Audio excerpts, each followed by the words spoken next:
श्री श्री राधा गोविंद देव भगवान की जय। श्रील प्रभुपाद की जय। गुरु महाराज जी की जय। जय राधा माधव कुंज बिहारी। जय राधा माधव कुंज बिहारी। गोपी जन वल्लभ गिरिवरधारी। जय गोपी जन वल्लभ गिरिवरधारी। यशोदानंदन व्रज जनरंजन। यशोदानंदन व्रज जनरंजन। जमुना तीरा वनचारी। जमुना तीरा वनचारी। जय राधा माधव कुंज बिहारी। जय राधा माधव कुंज बिहारी। जय श्री कृष्ण चैतन्य प्रभु नित्यानंदा। श्री अद्वैता गदाधर श्रीवासदि गौर भक्तवृंद। हरे कृष्ण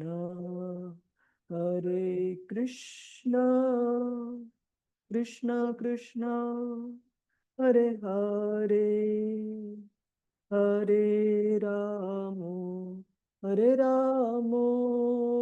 राम राम हरे हरे। हरे कृष्णा कृष्णा कृष्णा हरे हरे हरे राम राम राम हरे हरे। हरे कृष्णा कृष्णा कृष्णा हरे हरे हरे राम राम राम हरे हरे। हरे कृष्णा कृष्णा कृष्णा हरे हरे। हरे राम राम राम हरे हरे। जय राधा गोविंद श्री राधे। जय जगन्नाथ जय बलदेव जय सुभद्रा। जगन्नाथ स्वामी नयन पथगामी नयन पथगामी भव तुमी। जय गौरानिताय जय गौरानिताय। जय जय प्रभुपाद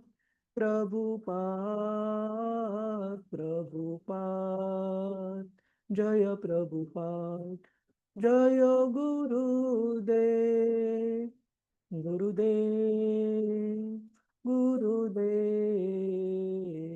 गुरुदेव। हरिनाम संकीर्तन की जय। श्रील प्रभुपाद की जय। गुरु महाराज जी की जय। ओम नमो भगवते वासुदेवाय। भगवते वासुदेवाय। ओम नमो भगवते वासुदेवाय। नारायणं नमस्कृत्य नरं चैव नरोत्तमं देवीं सरस्वतीं व्यासं ततो जयमुदीरये। नष्टप्रायेषु अभद्रेषु नित्यं भागवत सेवया भगवतीरुत्तमश्लोके भक्तिर्भवति नैष्टिकी। कृष्णाय वासुदेवाय देवकीनन्दनाय च नन्दगोपकुमाराय गोविन्दाय नमो नमः। ॐ अज्ञानतिमिरन्धस्य ज्ञानाञ्जनशलाकया चक्षुरुन्मीलितं येन तस्मै श्रीगुरवे नमः। श्रीचैतन्यमनोभीष्टं स्थापितं येन भूतले स्वयं रूप कदा मह्यं ददाति स्वपदान्तिकं। वन्देऽहं श्रीगुरो श्रीयुतापदकमलं श्रीगुरोन् वैष्णवांश्च। श्रीरूपं सागरजातं सहगना रघुनाथान्वितं तं सजीवं साद्वैतं सावधूतं परिजनसहितं कृष्णचैतन्यदेवं। श्रीराधा कृष्णपदान् सहगना ललिता श्रीविशाखान्वितांश्च। हे कृष्ण करुणा सिंधु दीनबंधु जगत्पते गोपेश गोपिका कांत श्रीराधा कांत नमोस्तुते। तप्त कांचन गौरांगी श्रीराधे वृंदावनेश्वरी वृषभानुसुते देवी प्रणमामि हरिप्रिये। वंशाकल्पतरुभ्यश्च कृपा सिन्धुभ्य एव च पतितानां पावनेभ्यो वैष्णवेभ्यो नमो नमः। नमः ॐ विष्णुपदाय कृष्णप्रेष्ठाय भूतले श्रीमते भक्तिवेदान्त स्वामिन् इति नामिने। नमस्ते सरस्वते देवे गौरवाणी प्रचारिणे निर्विशेष शून्यवादी पाश्चात्य देशतारिणे। जय नमः ॐ विष्णुपदाय कृष्णप्रेष्ठाय भूतले श्रीमते भक्तिवेदान्त स्वामिन् इति नामिने। नमस्ते सरस्वते देवे गौरवाणी प्रचारिणे निर्विशेष शून्यवादी पाश्चात्य देशतारिणे। जय श्री कृष्ण चैतन्य प्रभु नित्यानंद श्री अद्वैत गदाधर श्रीवास आदि गौर भक्त वृंद। हरे कृष्ण कृष्ण कृष्ण हरे हरे हरे राम राम राम हरे हरे। हरे कृष्णा प्रभुजीच माताजीच आपल्या सर्वांचं स्वागत आहे आजच्या श्रीमद भागवतम चर्चेमध्ये। तर आज आपण आपल्या चर्चेची सुरुवात श्रीमद भागवताच्या एका सुंदर श्लोकातून घेऊ। श्रीमद भागवतम स्कंद 9 अध्याय 10 श्लोक क्रमांक 23।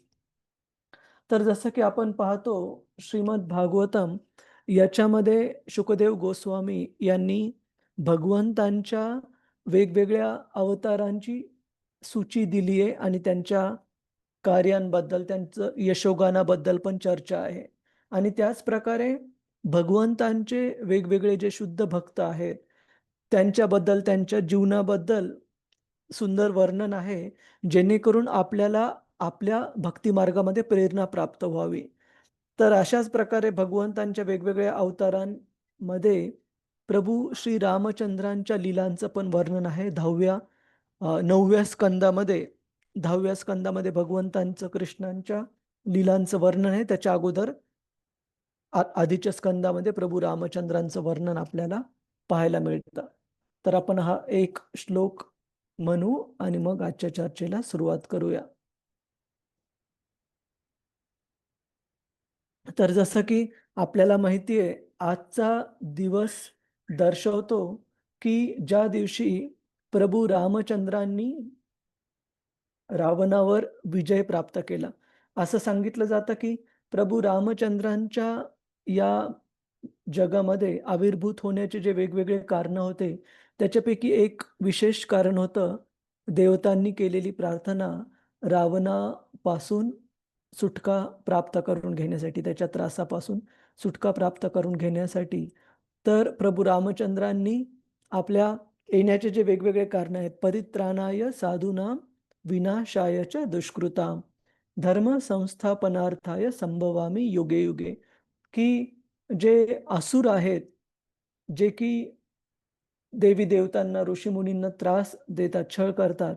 अशा असुरांचा संहार करण्यासाठी आणि भगवत भक्त जे आहेत त्यांचं संरक्षण करण्यासाठी आणि धर्माची स्थापना करण्यासाठी भगवंत पुन्हा-पुन्हा या पृथ्वीवर अवतरतात.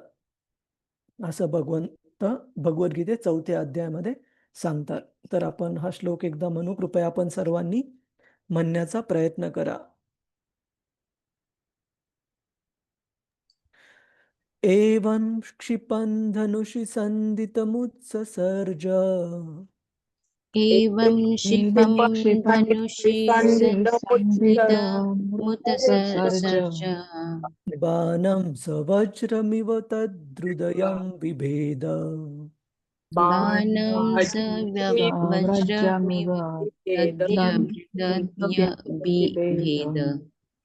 सोऽसृग्वमन्दशमुखैर्न्यपतत्पतत्पतद्भिमानात् वृषभमन्दशमुख्यर्व्युपतद्विमाना धाहेति जल्पति जने सुकृतीवरिक्तः। धायेति जलपति जने सुकृतिविरिक्तः।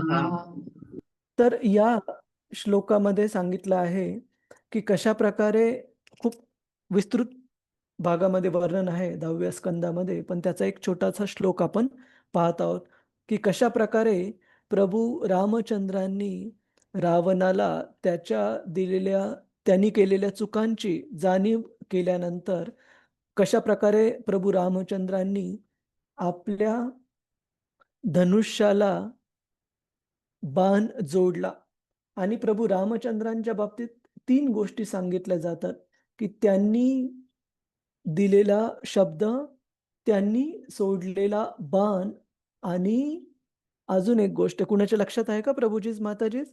की हे एकदाच सोडल्यानंतर पुन्हा माघारी फिरणार नाही किंवा दुसऱ्या बाणाची त्यांना गरज पडणार नाही. म्हणजे ज्या कार्यासाठी, ज्या प्रयोजनासाठी तो बाण प्रभू रामचंद्रांकडून सोडला गेलेला आहे, तो कधीच त्याचं कार्य केल्याविना परत येणार नाही.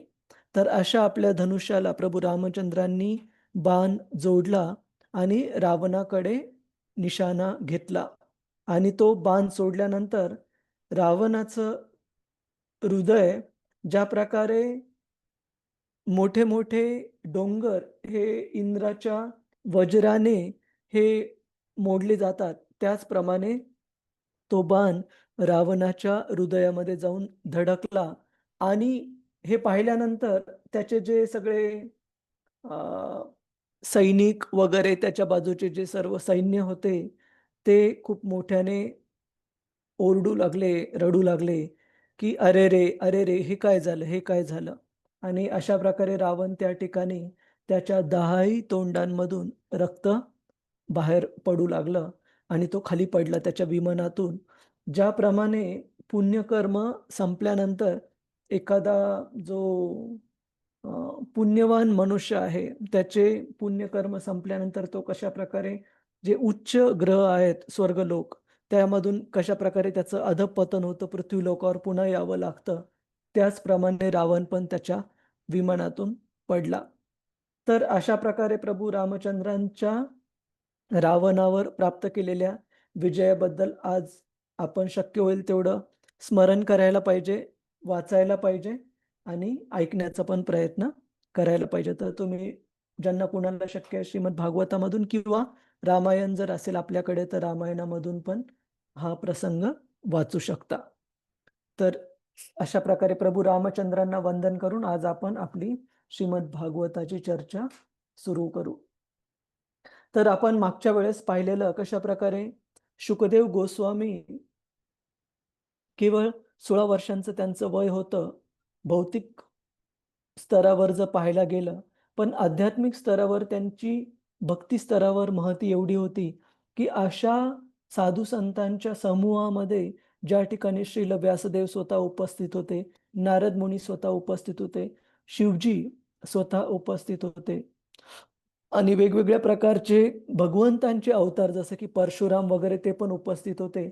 अशा साधूंच्या संगतीमध्ये शुकदेव गोस्वामींना त्या सभेचं अध्यक्ष म्हणून निवडण्यात आलं आणि कशा प्रकारे भागवत सांगतं की एखादा व्यक्ती त्याच्या भक्ती मार्गातील प्रगल्भतेनुसार श्रेष्ठ ठरतो. त्याच्यामुळे श्रीमद भागवतामध्ये आपल्याला वर्णन पाहायला मिळतात की प्रल्हाद महाराज फक्त 5 वर्षांचे होते, पण भक्तीमध्ये जी त्यांची प्रगल्भता होती ती अनेक देवी-देवता पण त्यांच्याकडून प्रेरणा प्राप्त करायचे आणि त्यांचे स्वतःचे गुरु महाराज श्रील नारद मुनी यांनी प्रल्हाद महाराजांबद्दल सांगितले, की ज्या ठिकाणी भगवंतांच्या शुद्ध भक्तीची चर्चा होईल, त्या ठिकाणी प्रल्हाद महाराजांचा उल्लेख हा अनंत काळासाठी भविष्यात पण निश्चित होत राहील, त्यांचं पण स्मरण होत राहील. तर भक्ती मार्गावर एवढं श्रेष्ठ स्तर त्यांनी प्राप्त केला केवळ 5 वर्षांच्या वयामध्ये. तर अशा प्रकारे शुकदेव गोस्वामींचं त्या ठिकाणी आगमन झाल्यानंतर आणि त्यांच्या पाठीमागं त्यांना वेडा मनुष्य समजून जे काही वेगवेगळे दूषणं देत, काही दगड वगैरे मारत, काही मुलं, काही स्त्रिया ज्या येत होत्या, त्यांनी ज्यावेळेस पाहिलं, की अरे, हे शुकदेव गोस्वामी आध्यात्मिक स्तरावर एवढं त्यांचं महान स्थान आहे, त्यावेळेस त्यांना पण खूप आपण केलेल्या चुकीची जाणीव झाली आणि ते पण त्या ठिकाणाहून निघून गेले, की आपण या व्यक्तीला एक साधारण वेडसर मनुष्य समजत होतो, पण हे तर भगवंतांचे महाभागवत भक्त आहेत.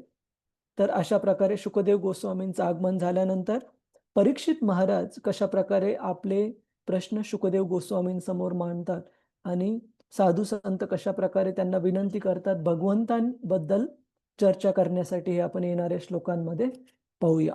श्लोक क्रमांक 30. कृपया आपण सर्वांनी म्हणण्याचा प्रयत्न करा.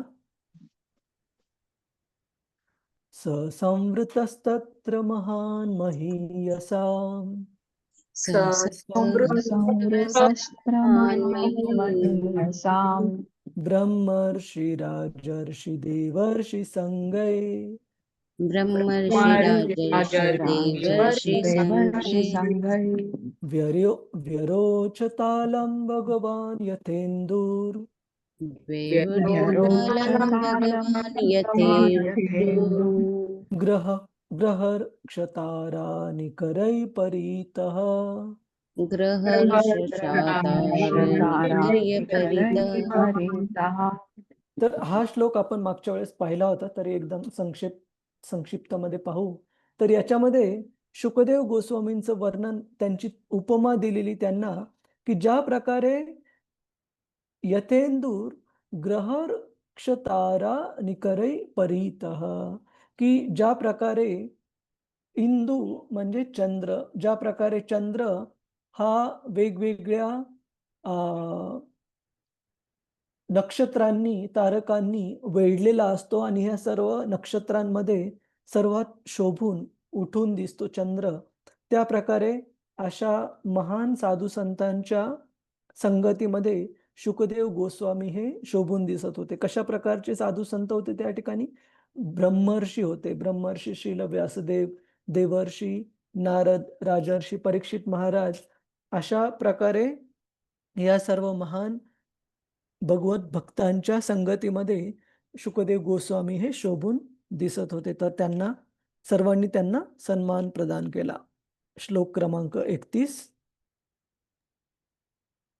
प्रशान्तम् आसीनम् अकुण्ठमेधसम् प्रशान्तमासीत आसीनं कुण्ठमेधसम् मुनिं नृपो भागवतोऽभ्युपेत्य मुनिवृत्य भागवते मुनिभृत्योऽभ्युपेत्य अभ्युपेत्य प्रणम्य मूर्ध्ना वहितं कृताञ्जलिर् प्रणम्य प्रणम्य मूर्धन्यवहित कृताञ्जलि कृताञ्जलि नत्वा गिरासूनृतयान्वपृच्छत् नत्वा गिरासूनृतयान्व्यपृच्छत् कुणाला वाचायचंय का प्रभुजीच माताजीच? मी हरे वाचू कृष्ण. का प्रभूजी?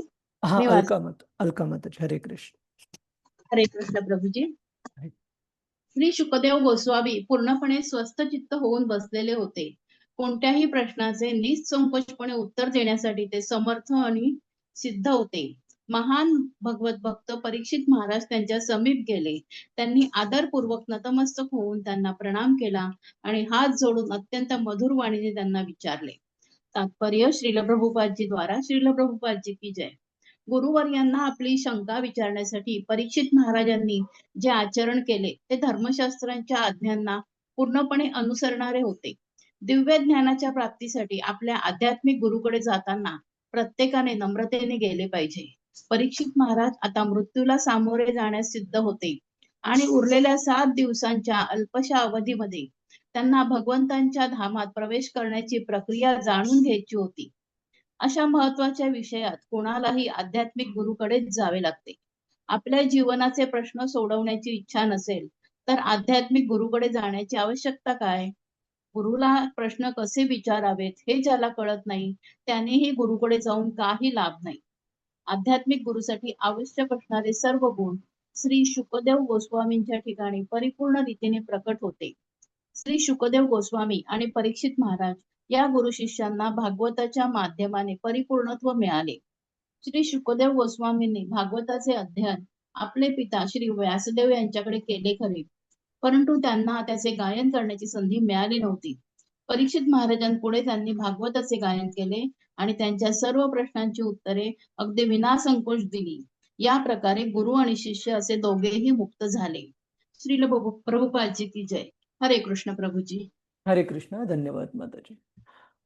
तर इथे सर्वात सुरुवातीला सांगितलेलं आहे की कशा प्रकारे परीक्षित महाराज पूर्ण पृथ्वीचे सार्वभौम सम्राट असताना पण त्यांनी कशा प्रकारे आपल्याला स्वतःला समर्पित केलं आपल्या गुरूंच्या प्रती, शुकदेव गोस्वामींच्या प्रती, त्यांच्याकडून भगवत ज्ञान प्राप्त करण्यासाठी की कशा प्रकारे भगवत धामात परत जाण्याचा मार्ग कोणता आहे.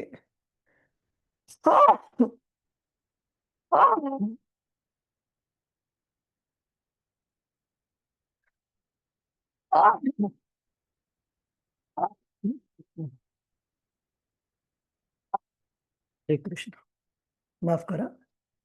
तर भगवद्गीतेमध्ये 4थ्या अध्यायामध्ये 34व्या श्लोकामध्ये भगवंत सांगतात की कशा प्रकारे गुरुला एखाद्या व्यक्तीने जर भगवंतांच्या बद्दल ज्ञान प्राप्त पाहिजे असेल तर गुरूंना कशा प्रकारे शरण जायला पाहिजे. तद्विधी प्रणिपातेन परिप्रश्नेन सेवया उपदेशन्ति ते ज्ञानम ज्ञानिनः तत्व दर्शिनः. आपण एकदा हा श्लोक पाहू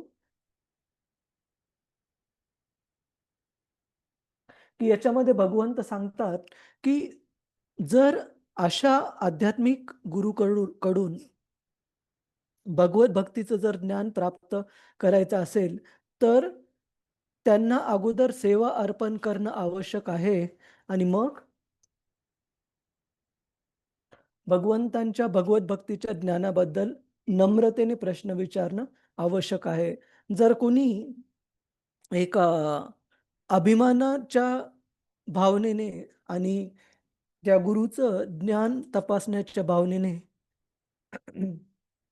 जर आपण त्यांच्याकडे जात असू तर त्या मार्गाने भगवत भक्तीचं ज्ञान प्राप्त होणं हे शक्य नाहीये. तर आजकालच्या मुलांमध्ये पण आपण कधी कधी ही प्रवृत्ती पाहतो की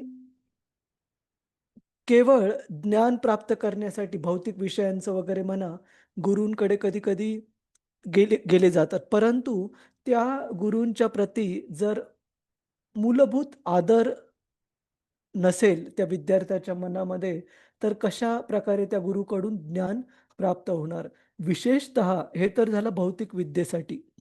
विशेषतः आध्यात्मिक विद्येसाठी गुरूंची जी प्रसन्नता आहे आपल्या शिष्याच्या नम्र सेवेबद्दल, ती असणं खूप आवश्यक आहे.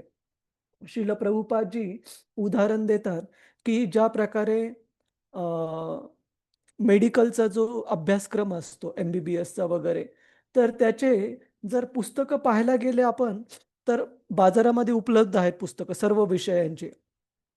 परंतु केवळ त्या पुस्तकांचा अभ्यास करून आपण डॉक्टर नाही होऊ शकत.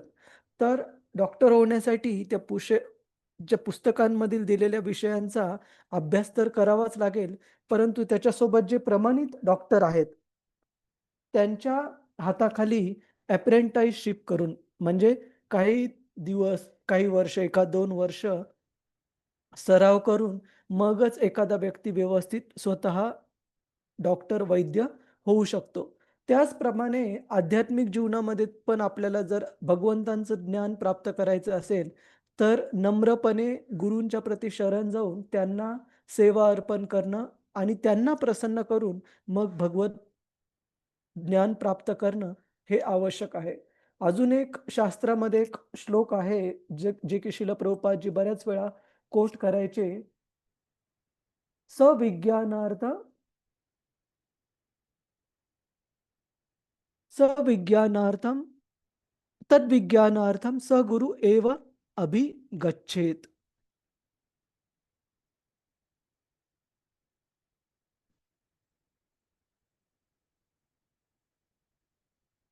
की याचा अर्थ असा, की जर आपल्याला भगवंतांचं ज्ञान जर प्राप्त करायचं असेल, तर गुरुच्या प्रती शरण जाणं हे आवश्यक आहे. तद्विज्ञानार्थं स गुरुं एव अभिगच्छेत. म्हणजे भगवंतांच्या ज्ञानाला प्राप्त करण्यासाठी गुरूंच्या प्रसन्नतेशिवाय दुसरा कोणताही उपाय नाहीये. आणि या ठिकाणी आपण बघतो, की परीक्षित महाराज स्वतःच्या उदाहरणातून दाखवत आहेत, की कशाप्रकारे ते नम्रतेने त्यांनी स्वतःला 16 वर्षांच्या शुकदेव गोस्वामींच्या चरणी अ, स्वतःला समर्पित केलं. त्याचप्रमाणे इथे सांगितलेलं आहे, की 1 मिनिट आणि अशा व्यक्तीला ज्याला आध्यात्मिक जीवनामध्ये परिपूर्णता काय आहे हे माहीत नाही, जीवनाचं ध्येय काय आहे हे माहीत नाही आणि याच्याशी काही देणं-घेणं नाही. त्यांनी केवळ एक फॅशन, एक रीतिरिवाज म्हणून गुरुला स्वीकारू नये. जर गुरुला स्वीकारणे याचा अर्थ त्यांच्या प्रती समर्पण असणं, त्यांच्या आज्ञांचं पालन करण्याची तयारी असणं हे खूप खूप आवश्यक आहे. आणि शुकदेव गोस्वामींच्या बाबतीत असं सांगितलंय, की त्यांनी कशाप्रकारे हे जे श्रीमद भागवताचं ज्ञान आहे, हे साक्षात श्रील व्यासदेव त्यांचे जे वडील होते त्यांच्याकडून प्राप्त केलं. तर भागवताचं ज्ञान भगवंतांकडून सर्वात अगोदर ब्रह्माजींकडून नारद मुनींना, नारद मुनींकडून श्रील व्यासदेवांना आणि श्रील व्यासदेवांकडून शुकदेव गोस्वामींना यांना प्राप्त झालंय. आणि ही ज्ञान प्राप्त झाल्यानंतर हे श्रीमद भागवताचं ज्ञान देण्याची, प्रदान करण्याची जी संधी आहे, ती शुकदेव गोस्वामींना इथे प्राप्त झालेली आहे, परीक्षित महाराजांनी त्यांना विचारलेल्या प्रश्नांमुळे. आणि जे जे नवविधा भक्तीचे 9 मार्ग आहेत. श्रवणम, कीर्तनम, विष्णुस्मरणम, पादसेवनम, अर्चनम, वंदनम, दास्यम, साख्यम, आत्मनिवेदनम. या नवविधा भक्तीच्या वेगवेगळ्या अंगांनी जीवनामध्ये परिपूर्णता प्राप्त केलेले, पूर्ण जीवनाचं अंतिम ध्येय प्राप्त केलेल्या वेगवेगळ्या भक्तांचं वर्णन आपल्याला भागवतामध्ये पाहायला मिळतं. जसं की श्रवणम साठी जे आदर्श भक्त आहेत, ते आहेत परीक्षित महाराज, की त्यांनी श्रीमद भागवताच्या श्रवणातून आपल्या जीवनाची परिपूर्णता प्राप्त केली. त्याचप्रकारे कीर्तनम, भगवंतांच्या यशोगानाचं गान करून, श्रीमद भागवताचं गान करून शुकदेव गोस्वामींनी आपल्या जीवनाची परिपूर्णता प्राप्त केली. त्याच प्रकारे बाकीच्या भक्तांचं पण आपल्याला उदाहरण पाहायला मिळतं. श्रवणम कीर्तनम विष्णू स्मरणम. विष्णू स्मरणमचे आदर्श भक्त कोण आहेत प्रभूजीज माताजीज? भक्त प्रल्हाद. प्रल्हाद प्रल्हाद महाराज. महाराज. हा. विष्णू स्मरणम पादसेवनम. पादसेवनमचं कोण आहे? लक्ष्मी माता. लक्ष्मी देवी. तसं तर खूप साऱ्या भक्तांचे उदाहरण आपण वेगवेगळ्या ह्या नवविधा भक्तींसाठी घेऊ शकतो आणि ते चुकीचं पण नाहीये. परंतु विशेषतः हे भक्त ज्यांचं आपण नाव घेत आहेत त्यांनी भगवंतांच्या प्रती केलेली ही भक्तिमय सेवा ही खूप प्रचलित आहे. सर्व विश्वाला माहिती आहे. तर पादसेवनम लक्ष्मी देवी. पादसेवनम अर्चनम. अर्चनम मध्ये पृथु पृथु महाराज. महाराज. पृथु हा. महाराज. पृथु महाराज अर्चनम वंदनम अक्रूर. अक्रूर जी. हाँ, अर्चनम वंदनम दास्यम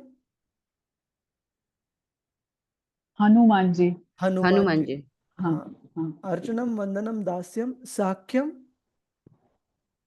अर्जुन.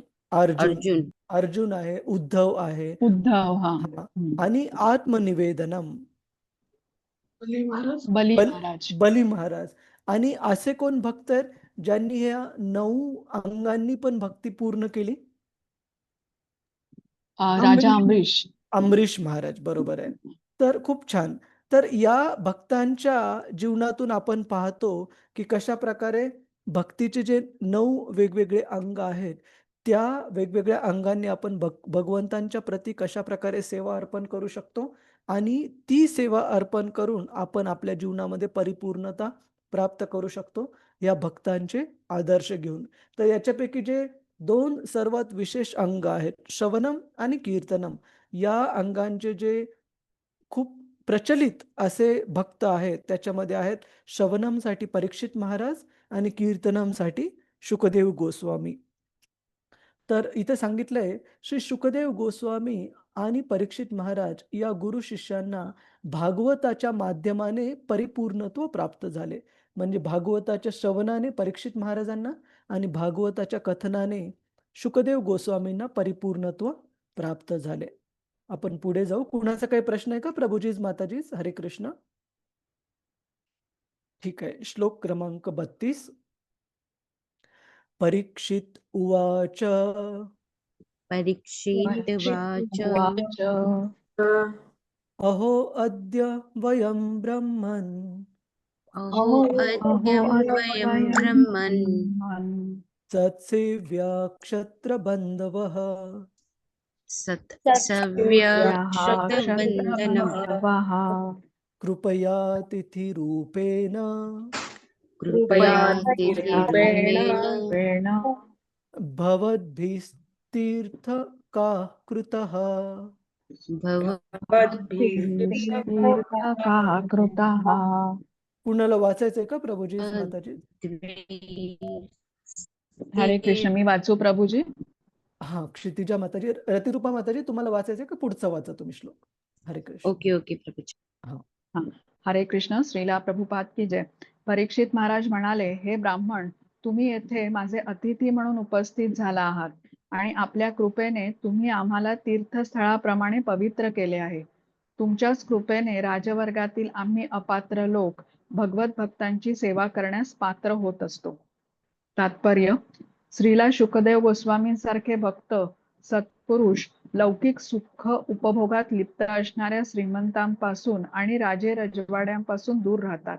प्रतापरुद्र महाराज हे भगवान चैतन्यांचे अनुयायी होते, परंतु जेव्हा त्यांनी श्री चैतन्य महाप्रभूंना भेटण्याची इच्छा व्यक्त केली तेव्हा श्री चैतन्य महाप्रभूंनी त्यांना स्पष्ट नकार दिला, कारण ते राजा होते. ज्याला भगवंतांच्या चरणांकडे परत जायचे असेल त्या भक्तासाठी 2 गोष्टी पूर्णपणे वर्ज्य आहेत: विषयासक्त लोकांचा संग आणि स्त्री संग. त्यामुळे श्री शुकदेव गोस्वामींच्या योग्यतेचे भक्त राजांकडे जाण्यास उत्सुक नसतात. परीक्षित महाराजांची मात्र गोष्टच वेगळी होती. ते राजा असले तरी महान भगवत भक्त होते आणि म्हणून त्यांच्या आयुष्याच्या शेवटच्या अवस्थेत श्री शुकदेव गोस्वामी स्वतःहून त्यांना भेटण्यास आले. भक्तांची नम्रता अंगी असल्याने परीक्षित महाराज स्वतःला आपल्या थोर क्षत्रिय पूर्वजन्माच्या तुलनेने अल्प योग्यतेचे समजत. तरी तेही आपल्या पूर्वजांसारखेच महान होते. जसे ब्राह्मणांच्या अपात्र मुलांना ब्रह्मबंधू अथवा द्विजबंधू संबोधले जाते, तसे क्षत्रिय वंशातील अपात्र लोकांना क्षत्रबंधू संबोधण्यात येते. श्री सुखदेव गोस्वामींच्या आगमनाने परीक्षित महाराजांना मोठे धैर्य मिळाले.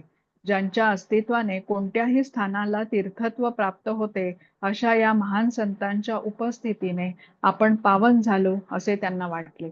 हरे कृष्ण. श्रीला प्रभुपाद की जय. हरे कृष्ण. धन्यवाद माताजी. तर इथे आपण बघतो परीक्षित महाराजांची नम्रता. स्वतःला शुकदेव गोस्वामींच्या प्रती अशा प्रकारे समर्पित करत आहेत की स्वतःला ते संबोधित करत आहेत की हे महान भक्तवर्य श्रील शुकदेव गोस्वामी, तुम्ही आमच्यासारख्या क्षत्र बंधव म्हणजे क्षत्रिय यांच्याशी संबंधित. जसं की श्रील प्रभुपादजी तात्पर्यामध्ये सांगतात की जे असे व्यक्ती आहेत जे ब्राह्मण कुळात जन्मले परंतु गुणाने तर ते गुण नाही आहेत त्या व्यक्तीमध्ये, तर त्यांना द्विजबंधू म्हणजे त्या ब्राह्मण कुळातील लोकांशी संबंधित असं संबोधलं जातं. त्याचप्रमाणे जे क्षत्रिय कुळामध्ये क्षत्रिय वंशामध्ये जन्मले परंतु कृतीने किंवा गुणांनी ज्याच्यामध्ये क्षत्रिय वंशातील ते गुण नाही आहेत, भगवद्गीतेत सांगितल्याप्रमाणे त्यांना क्षत्रबंधू म्हणजे क्षत्रिय व्यक्तींशी संबंधित असं संबोधलं जातं.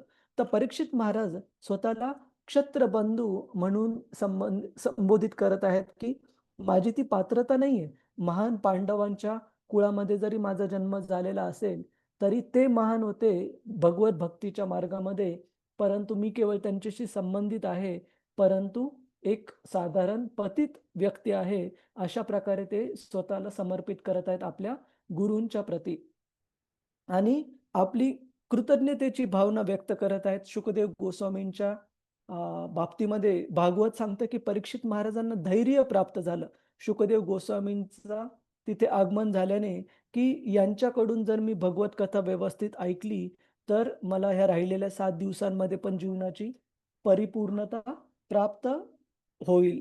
ज्याच्यामुळे ज्या प्रकारे आपल्याला मराठीमध्ये एक खूप म्हण प्रचलित आहे, साधू संत येता दारा तोची खरा दिवाळी दसरा, की खरी दिवाळी आणि खरा दसरा सण तो दिवस आहे ज्या दिवशी आपल्या घरी भगवंतांच्या महान भक्तांचं आगमन होतं. तर अशा आणि आपण वेगवेगळ्या प्रसंगी याची चर्चा पण केलेली की भगवंतांची जी खरीच आपल्यावर कृपा प्राप्त होते, ती कृपा त्यांच्या भगवत भक्तांच्या संघाच्या रूपामध्ये प्राप्त होते. त्यांचा भगवत भक्तांचा ज्यावेळेस आपल्याला सहवास मिळतो, तो भगवंतांचा खरा आशीर्वाद आहे.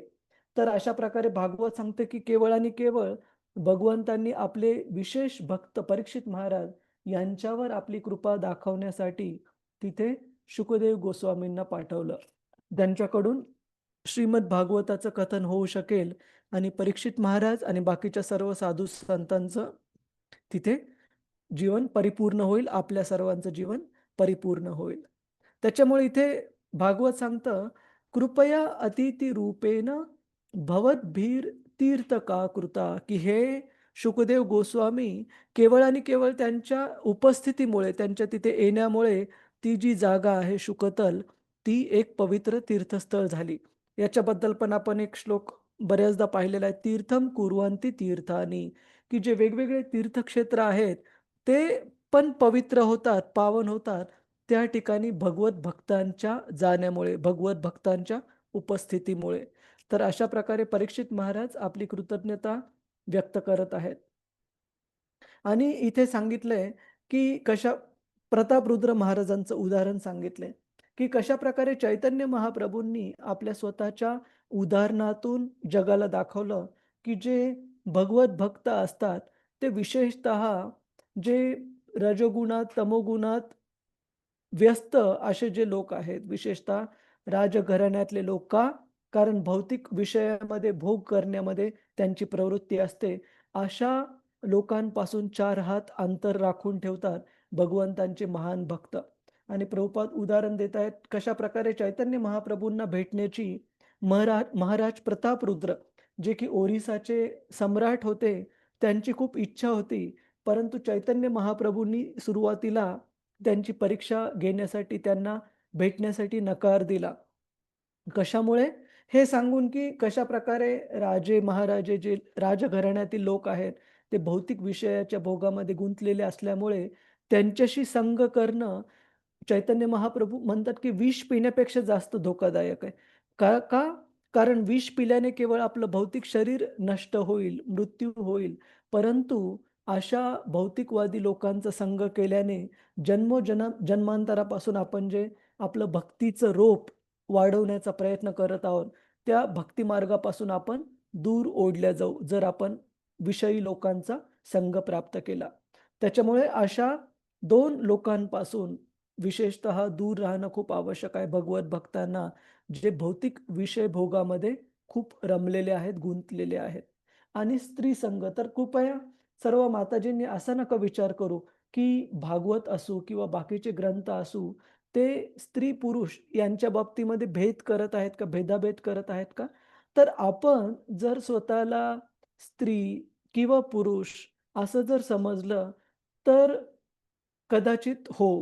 परंतु आपण स्त्री, पुरुष, भारतीय, अमेरिकन या वर्णातील, त्या जाती-कुळातील असं जर समजत असू, तर सर्वात पहिले आपली ओळख आहे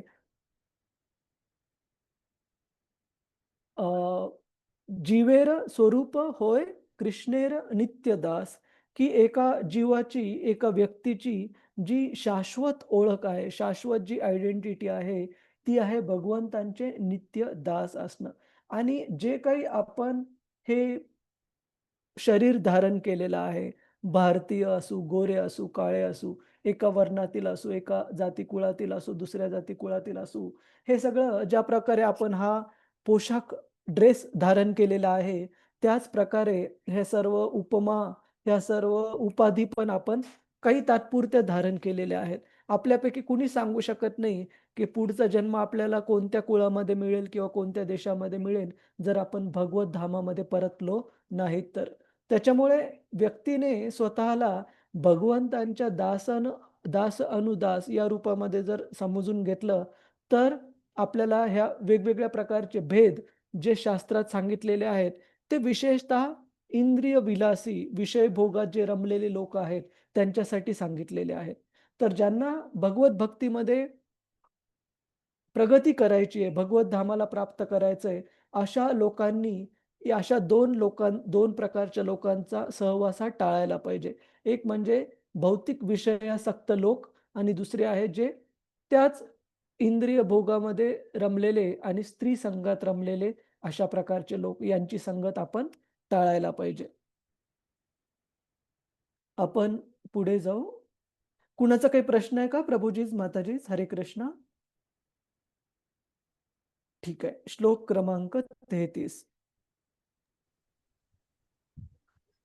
येषां संस्मरणात् पुंसाम् येषां येषां संस्मरणान् संस्मरणात् पुंसा पुंसा सद्य शुद्ध्यन्ति वै गृहाः सद्य शुष्यन्ति शुद्धि वै वै गृहाः गृहाः किं पुनर्दर्शन स्पर्श किं पुनर्दर्शनात् स्पर्शा पुनर्दर्शनस्पर्श पादशौचासनादिभिः.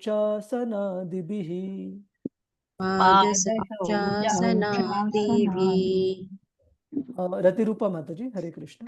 हरे कृष्ण प्रभूजी, दंडवत प्रणाम. धन्यवाद. तुमच्यासारख्या महात्मांचे केवळ स्मरण केल्यानेही आमची घर तत्क्षणी पवित्र होतात. तेथे तुमचे प्रत्यक्ष दर्शन होणे, चरणाचे स्पर्श घडणे आणि पाद प्रक्षालनाची संधी प्राप्त होणे आणि तुम्हाला आसन प्रदान करता येणे हे एवढे सौभाग्य आहे. श्रील प्रभुपाद की तात्पर्य श्रील प्रभुपाद द्वारे श्रील प्रभुपादची जय. पवित्र तीर्थस्थानाचे महत्व येथे राहणाऱ्या महान साधू संतांच्या उपस्थितीमुळे असते.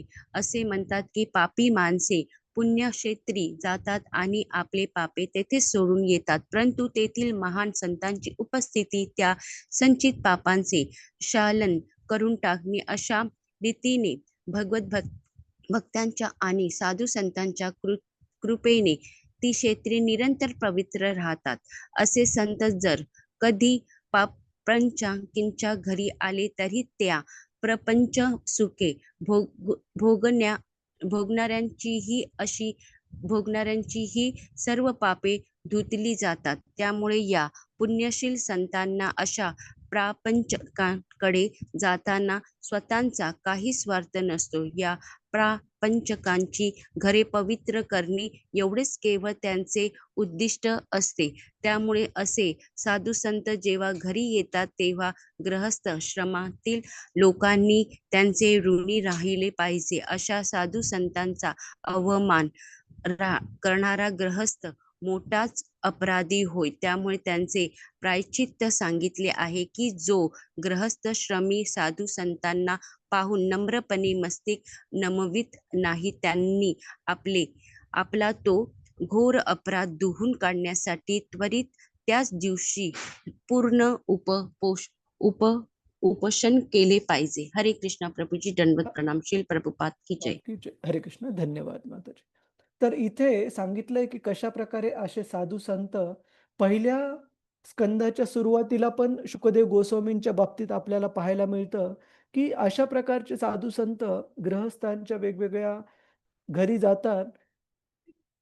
बाहेरच्या दृष्टीने असं वाटू शकतं की कोणती भिक्षा मागण्याच्या अपेक्षेने जात आहेत, परंतु भागवत सांगतं की भिक्षा मागण्याचं कारण हे तर बाह्य कारण आहे.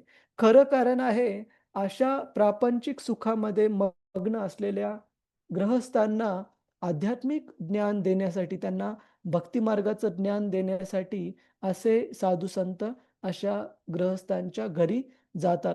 आणि त्याच्यामुळे अशा गृहस्थांचं कर्तव्य आहे की अशा साधू संतांच्या येण्याप्रती कृतज्ञ असलं पाहिजे. ही भावना असली पाहिजे की आपलं जीवन हे पावन झालं, परिपूर्ण झालं, अशा महान भगवत भक्तांच्या आपल्या घरामध्ये पाऊल ठेवल्याने. कारण त्यांच्या भगवत भक्तीच्या दिले गेलेल्या ज्ञानामुळेच गृहस्थांचा उद्धार हा शक्य आहे. त्याच्यामुळे अशा साधू संतांच्या प्रती आपण ऋणी राहायला पाहिजे. आणि भागवत सांगतं की जर कोणत्या कारणाने आपण जर अशा साधू संतांना व्यवस्थित आदर सन्मान करायचं विसरून राहून गेलं, तर व्यक्तीने प्रायश्चित्त करायला पाहिजे. त्या कर्मफळातून सुटका प्राप्त होण्यासाठी, त्या अपराधातून सुटका प्राप्त करण्यासाठी. ते म्हणजे जर आपण कोणत्या कारणाने अशा साधू संतांना व्यवस्थित आदर सन्मान करू शकलो नाही, तर त्या दिवशी उपवास करायला पाहिजे, त्या चुकीचं प्रायश्चित्त म्हणून. तर खूप खूप महत्त्वाचं आहे अशा भगवत भक्तांच्या प्रती कृतज्ञतेची, ऋणाची भावना ठेवणं आणि त्यांचं आपल्या घरामध्ये कधी ना कधी पाय टेकावेत, आगमन व्हावं याची अपेक्षा ठेवणं. कुणाचा काही प्रश्न आहे का? प्रभूजीच, माताजीच. हरे कृष्ण. ठीक आहे, आपण पुढे जाऊ. श्लोक क्रमांक 34. सानिध्याते महायोगिन सानिध्याते महायोगिन पातकानि महान्त्यपि पातकालीन महान्त्यपि महान्त्यपि सद्यो नश्यन्ति वै पुंसाम् सद्यो नश्यन्ति वै पुंसाम् पुंसाम् विष्णोरिव सुरेतरः विष्णोरिव सुरेतरः. सुरेतरः. कुणाला वाचायचंय का? प्रभूजीच, माताजीच. हरे कृष्ण. हरे कृष्ण. मी वाचतो. हा, किरण जाधव प्रभूजी. हरे कृष्ण. हरे. ज्याप्रमाणे पूर्ण पुरुषोत्तम भगवंतांच्या उपस्थितीत असुरांचा टिकाव लागत नाही, त्याप्रमाणे हे थोर मुनी तुमच्या उपस्थितीने माणसांची महापातके सुद्धा क्षणभरात नाहीशी होतात. तात्पर्य श्रील प्रभुपाद द्वारा. श्रील प्रभुपाद की जय. माणसांचे दोन वर्ग असतात. एक नास्तिक, दोन भगवत भक्त. भगवत भक्तांच्या ठायी दैवी गुणांची अभिव्यक्ती होत असल्याने त्यांना देव म्हटले जाते. तर नास्तिकांना राक्षस. भगवान विष्णूंच्या समीप राक्षस राहू शकत नाही. भगवंतांचा पराभव करण्याच्या कामी राक्षस निरंतर व्यस्त असतात. परंतु वस्तुस्थिती मात्र अशी आहे की आपले दिव्य नाम, रूप, गुण, लीला यापैकी कोणत्याही रूपाने भगवान केवळ प्रकट जरी झाले तरी राक्षस पराभूत होतात. असे म्हणतात की भगवंतांच्या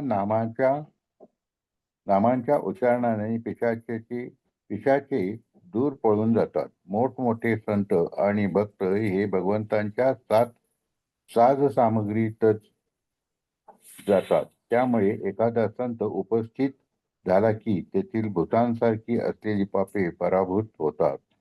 हा वेदाचा निष्कर्ष आहे. म्हणून तर असा आग्रह धरला जातो की प्रत्येकाने साधू संतांच्या भगवत भक्तांच्या सहवासात असावे, म्हणजे भौतिक जगातील राक्षस आणि पिशाचे दारुण प्रभाव दाखवू शकणार नाहीत. हरे कृष्ण प्रभूजी. हरे कृष्ण. धन्यवाद प्रभूजी. श्रील प्रभुपाद की जय. तर इथे सांगितलेलं आहे की कशा प्रकारे अशा महान भगवत भक्तांच्या केवळ उपस्थितीमुळे, केवळ त्यांच्या एखाद्या ठिकाणी येण्यामुळे त्या ठिकाणचे जे वेगवेगळे काही निगेटिव्ह जे घटक असतात, राक्षसी प्रवृत्ती वगैरे, पिशाच वगैरे, ते कशा प्रकारे तिथून दूर पळून जातात. आणि त्याच प्रकारे मनुष्याचे जे वेगवेगळे पाप करण्याच्या ज्या प्रवृत्ती आहेत, ह्या पिशाचांप्रमाणेच त्या पाप करण्याच्या प्रवृत्ती किंवा अगोदर केलेल्या महापापांचं, महापातकांचं जे प्रक्षालन, जे शुद्धीकरण आहे, ते अशा महान भगवत भक्तांच्या संगतीमध्ये होतं. आणि असे खूप सारे उदाहरणं आपल्याला पाहायला मिळतात प्रत्यक्षामध्ये. विशेषतः श्रील प्रभुपादांच्या जीवनामध्ये एक उदाहरण आपल्याला पाहायला मिळतं, की श्रील प्रभुपाद ज्यावेळेस गृहस्थ जीवनामध्ये होते, आपली पत्नी आणि 5 मुलं-बाळं त्यांना होते. तर आपल्या कुटुंबासोबत राहत होते. त्यावेळेस भगवंतांच्या भक्ती मार्गामध्ये त्यांच्या गुरूंच्या आज्ञेने वेगवेगळे पुस्तकं वगैरे पण श्रील प्रभुपाद लिहित होते. ज्या प्रकारे श्रील प्रभुपादांनी भगवद्गीतेवर जी त्यांची टिप्पणी आहे, ती गृहस्थ आश्रमात असताना लिहिली. त्याच प्रकारे the journey of self discovery हे पुस्तक किंवा easy journey to other planets हे पुस्तक पण प्रभुपादांनी अगोदरच लिहिलं. तर श्रील प्रभुपादांनी त्यांच्या ह्या लिखाण कामासाठी कोलकात्यामध्ये राहत असताना एक शांत ठिकाण त्यांच्या सेवेसाठी पाहिजे म्हणून एक घर किरायाने घेतलेलं. परंतु ते घर असं होतं, की वेगवेगळ्या प्रकारच्या प्रेतात्म्यांनी हॉन्टेड ज्याला म्हणतो आपण, अशा प्रकारचं ते घर होतं. आणि श्रील प्रभुपाद ज्यावेळेस लिहिण्यासाठी बसायचे भगवद्गीतेवर टिप्पणी, त्यावेळेस तिथले जे प्रेतात्मे वगैरे असायचे ते त्रास देण्याचा प्रयत्न करायचे. पण श्रील प्रभुपाद कधी घाबरले नाहीत. उलट श्रील प्रभुपादांनी त्या प्रेतात्म्यांना त्यांच्या भगवत भक्तीमध्ये त्यांनी व्यत्यय आणू नये असं सांगून, विनंती करून त्यांचा पण त्या ठिकाणी उद्धार झाला. म्हणजे सांगण्याची गोष्ट अशी, की एका साधू संतांच्या प्रभावाने केवळ मनुष्याच्या आसुरिक प्रवृत्ती, महापातकांचं नाशन, प्रक्षालनच होत नाही, तर मनुष्यांपेक्षाही पतित योनीमध्ये जे असतात, वेगवेगळे प्रेत, पिशाच वगैरे, त्यांचा पण उद्धार अशा साधू संतांच्या उपस्थितीमुळे होतो. आणि श्रील प्रभुपादजी सांगतात, की ज्या ठिकाणी भगवंतांचं नाव विशेष प्रकारे उच्चारलं जातं, कीर्तन केलं जातं, जप केला जातो, अशा ठिकाणी तर कोणत्या राक्षसी प्रवृत्ती, भूत, प्रेत, पिशाच असे घटक तर अजिबात टिकू शकत नाही, राहू शकत नाही. त्यांचा पण त्या ठिकाणाहून उद्धार होतो. जसं की आपण बऱ्याचदा चर्चा केलेली आहे, गोकर्णाची. आणि गोकर्णाचा जो भाऊ होता धुंडुकरी, जो की एक पापमय जीवन जगला आणि त्या पापमय जीवनामध्ये त्याचा अंत झाला आणि एका पिशाचाचं एका भूतरूपी योनीमध्ये त्याला अस्तित्व प्राप्त झालं. आणि त्यानंतर कशाप्रकारे गोकर्णांच्या घरी येण्याने, त्यांच्या उपस्थितीमुळे आणि त्यांच्या श्रीमद भागवताच्या पारायणाने अशा भूत योनीमध्ये असलेल्या धुंडकरीला पण मोक्ष प्राप्त झाला. भगवत धामामध्ये, वैकुंठ धामामध्ये परतले भूत योनीमधून. तर सांगण्याची गोष्ट अशी, की एक सुंदर वैष्णव गीत आहे. त्याच्यात सांगितलंय, की कशाप्रकारे गंगेच्या पाण्याने स्वतःचं जर शुद्धीकरण करायचं, प्रक्षालन करायचंय, तर माणसाला त्याच्यामध्ये अंघोळ करावी लागते गंगेच्या पाण्यामध्ये. परंतु भगवत भक्त यांची शुद्धी करण्याची शक्ती इतकी महान आहे, की त्यांच्या एखाद्या ठिकाणी केवळ आणि केवळ उपस्थितीमुळेच सर्व पापे वगैरे अशा पापमय प्रवृत्तींचं प्रक्षालन होतं, समूलतः नष्ट होतात. तर अशा प्रकारे परीक्षित महाराज आपली कृतज्ञता व्यक्त करत आहेत शुकदेव गोस्वामींच्या बाबतीमध्ये, की त्यांच्या तिथे उपस्थित असल्याने परीक्षित महाराजांचं आणि तिथे उपस्थित बाकी सर्व संतांचं, साधूंचं पण प्रक्षालन झालेलं आहे, शुद्धीकरण झालेलं आहे. आणि श्रील प्रभुपाद ह्या तात्पर्याच्या शेवटी लिहितात, की प्रत्येकाने साधू संतांच्या आणि भगवत भक्तांच्या सहवासात राहायला पाहिजे. आपण मागच्या श्लोकामध्ये कुणाच्या सहवासात नाही राहायला पाहिजे हे शिकलो. प्रभुजीच माताजीच काय सांगितलं होतं भागवतामध्ये मागच्या श्लोकामध्ये? भौतिकवादी आणि स्त्री संग करणाऱ्यांच्या हां. संपर्कात नाही राहायचं. हां, विशेषतः जे भौतिक विषय उपभोगामध्ये रमलेले आहेत, यांच्या सहवासामध्ये, संघामध्ये नाही राहायला पाहिजे. आणि कुणाच्या संघामध्ये राहायला पाहिजे? साधू संतांच्या आणि भगवंतांच्या भक्तांच्या सहवासात राहायला पाहिजे. जेणेकरून माया आणि मायेचे जे वेगवेगळे एजंट्स आहेत, घटक आहेत, त्या घटकांपासून आपलं संरक्षण होईल. भगवत भक्तीमध्ये आपण सुरक्षित राहू. तर आपण इथे थांबू. प्रभुजीच, माताजीच, कुणाचा काही प्रश्न आहे का? आज आपण वेगवेगळ्या केलेल्या चर्चांवर? हरे कृष्ण. हरे कृष्ण प्रभूजी. हां, माताजी. प्रभूजी, माझा प्रश्न असा होता, की आपण कधी-कधी बघतो, की काही व्यक्ती जे असतात ते वाईट मार्गाला असतात आणि अचानक भगवंतांची त्यांच्यावर कृपा होते आणि ते सद्गतीला जे आहे प्राप्त होतात. तर भगवंत हे प्रश्न असा आहे प्रभूजी, की भगवंत हे त्यांचं मतलब त्या त्या व्यक्तीचा मागचा रेकॉर्ड बघून कृपा करतात, की त्यांना वाटतं, की याने यावं म्हणून असं काय आहे? तर 2 प्रकारे आपण हे बघू शकतो. पहिला मुद्दा आहे, की 3 प्रकारचे जीवनामध्ये परिपूर्णता प्राप्त झालेले व्यक्ती असतात, भक्त असतात. एक आहेत नित्यसिद्ध. नित्यसिद्ध म्हणजे नियमित शाश्वत भगवत धामामध्येच भगवंतांच्या सेवेमध्ये जोडलेले, त्यांचं कधी अधःपतन होत नाही. जसं की भगवंतांचे सहचर अर्जुन वगैरे किंवा महान भक्त नारद मुनी वगैरे हे नित्यसिद्ध भक्त आहेत. त्याच्यानंतर दुसरे आहेत साधना सिद्ध.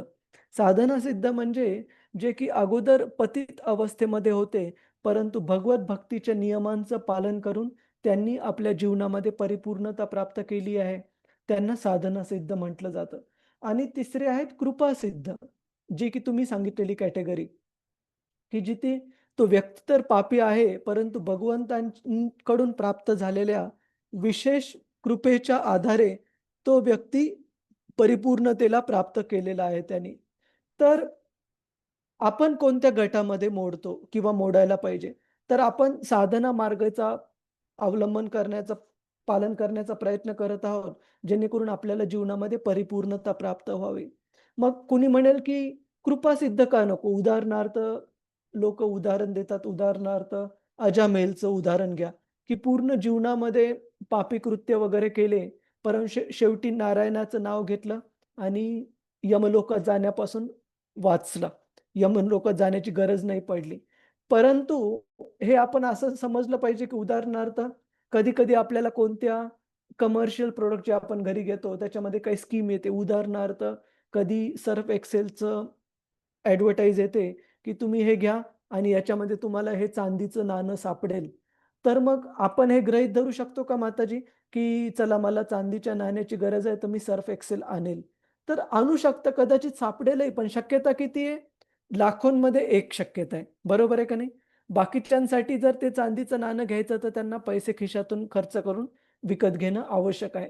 त्याच प्रकारे आपण भगवत धामाला प्राप्त करताना जे प्रयत्न करण्याची आपली तयारी आहे, ती आपण कोणत्या मार्गाने प्रयत्न करू? आपण चान्सवर डिपेंड राहू, की आपण शुअर शॉट जो मार्ग आहे, निश्चितीचा जो मार्ग आहे, तो घेण्याचा प्रयत्न करू? तर तो निश्चितीचा मार्ग आहे साधना भक्तीचा. तर कृपासिद्धाचे उदाहरण भगवंत दाखवतात, केवळ आपल्याला आकर्षित करण्यासाठी भगवत भक्तीच्या मार्गाकडे. नामाचं, हरिनामाचं जी महती आहे, ते दाखवण्यासाठी अ, अजामेलची कथा आपल्याला पाहायला मिळते. परंतु सर्वांनीच ती रिस्क नाही घेऊ शकत सर्वच जण, की मी पूर्ण जीवनभर पाहिजे ते पाप करेन आणि शेवटी नारायणाचं नाव घेईल आणि भगवत धामात जाईल.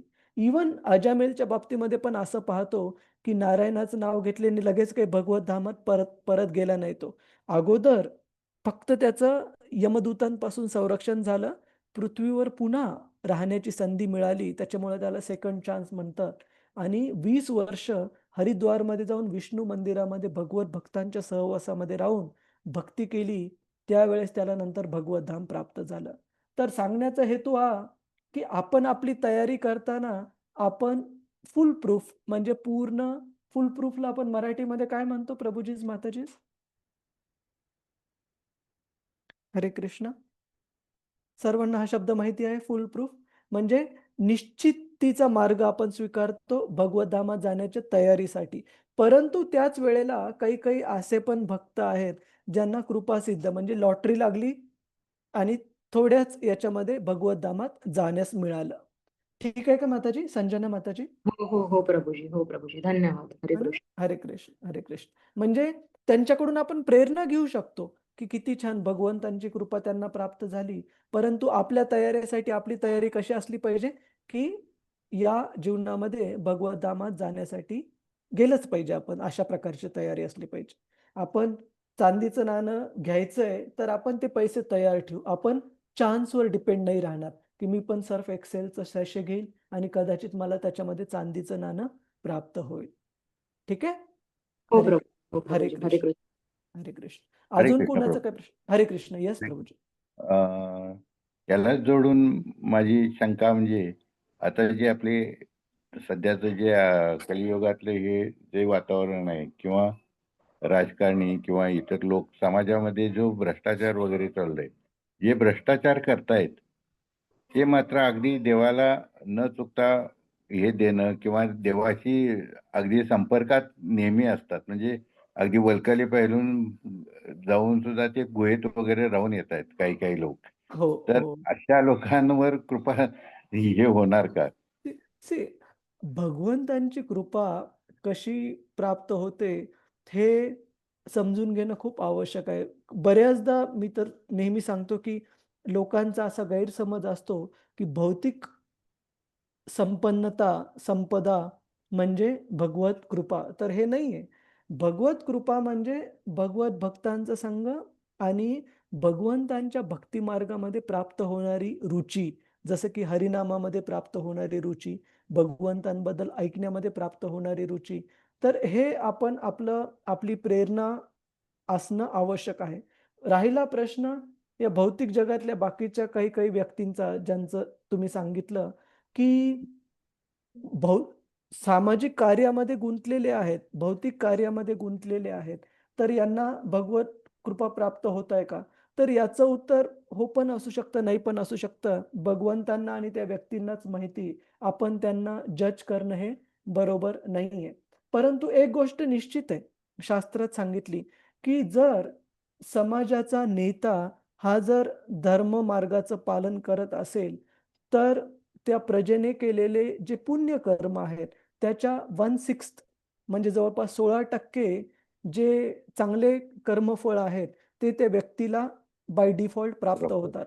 आणि त्याच प्रकारे समाजातील लोकांनी केलेले जे पापकर्म आहेत, त्याचे पण 1/6 16% कर्मफळं त्या व्यक्तीला प्राप्त होतात. त्याच्यामुळे पूर्ण समाजाचा नेता, देशाचा नेता होणं ही काही साधी गोष्ट नाही. खूप मोठी जिम्मेदारी तो व्यक्ती स्वीकारत आहे. आणि त्याबद्दल आपण कृतज्ञ राहिलं पाहिजे. का? की पणी किंवा न जाणत्या प्रकारे इतक्या साऱ्या लोकांचं धार्मिक जीवन सुरक्षित राहावं, याच्यासाठी जर कोणी जिम्मेदार असेल, तर निश्चित त्यांना त्याचं फळ मिळेल. आणि राहिली गोष्ट भगवत कृपा त्यांना प्राप्त होत आहे का? तर ते केवळ भगवंत सांगू शकतील. भगवंत आणि त्या व्यक्तीमध्ये. ठीक आहे येस. प्रभूजी. हरे हरे कृष्ण, हरे कृष्ण. पण एक गोष्ट निश्चित आहे, की आजच्या जगामध्ये हे सर्व डिस्टर्बन्सेस, वेगवेगळे भांडणं, युद्ध होत असताना पाहून एक गोष्ट कळणं आवश्यक आहे. जे श्रील प्रभुपादजी त्यांच्या पुस्तकात नेहमी सांगतात, की प्रभुपाद सांगतात, "this world is not a place for a gentleman." की हे जग सज्जन व्यक्तीने राहण्याची जागा नाहीये. आपण आपला बिझनेस म्हणजे आपलं काही जीवनातले कर्तव्य कार्य आहेत, ते लवकरात लवकर संपवून भगवत धामात जाण्यासाठी स्वतःला तयार केलं पाहिजे. ती गोष्ट तर निश्चित आहे. त्याच्यामध्ये 1% पण हे नाहीये, बरोबर. कन्फ्युजन नाहीये. हरे Yes. कृष्ण. हरे कृष्ण. धन्यवाद प्रभूजी. कुणाचा अजून काही प्रश्न आहे का प्रभूजीच माताजीच? हरे कृष्ण. खूप खूप धन्यवाद आपल्या सर्वांचा. आणि रतिरूपा माताजी, तुम्ही ग्रुपवर पण हो. मंदिराचे जे काही प्रोग्राम्स आहेत संध्याकाळी हो. त्यांच्याबद्दल डिटेल शेअर करा. हो, ठीक आहे? हो प्रभूजी. हो. हां. आणि आजचा दिवस हा आपल्या वर्षातल्या 3.5 मुहूर्तांपैकी एक मुहूर्त समजला जातो. त्यामुळे भक्ती मार्गातील जेवढं कार्य करता येतील, त्यामध्ये दिवसात स्वतःला व्यस्त ठेवण्याचा प्रयत्न करा. जेणेकरून भगवंतांची कृपा अमर्यादित मात्रेमध्ये आपल्याला प्राप्त होईल. खूप खूप धन्यवाद. वाञ्छाकल्पतरुभ्यश्च कृपा सिन्धुभ्य एव च पतितानां पावनेभ्यो वैष्णवेभ्यो नमो नमः. अनंत कोटि वैष्णव वृंद की जय. वैष्णव ठाकुर की जय. श्रील प्रभुपाद की जय. हरे कृष्ण. हरे कृष्ण हरे प्रभुजी, कृष्ण धन्यवाद. प्रभूजी. धन्यवाद हरे प्रभूजी. हरे दंडवत कृष्ण. प्रणाम. हरे कृष्ण. दंडवत. विजयादशमीच्या शुभेच्छा. हरे कृष्ण. धन्यवाद माताजी. आपल्याला पण शुभेच्छा. हरे कृष्ण.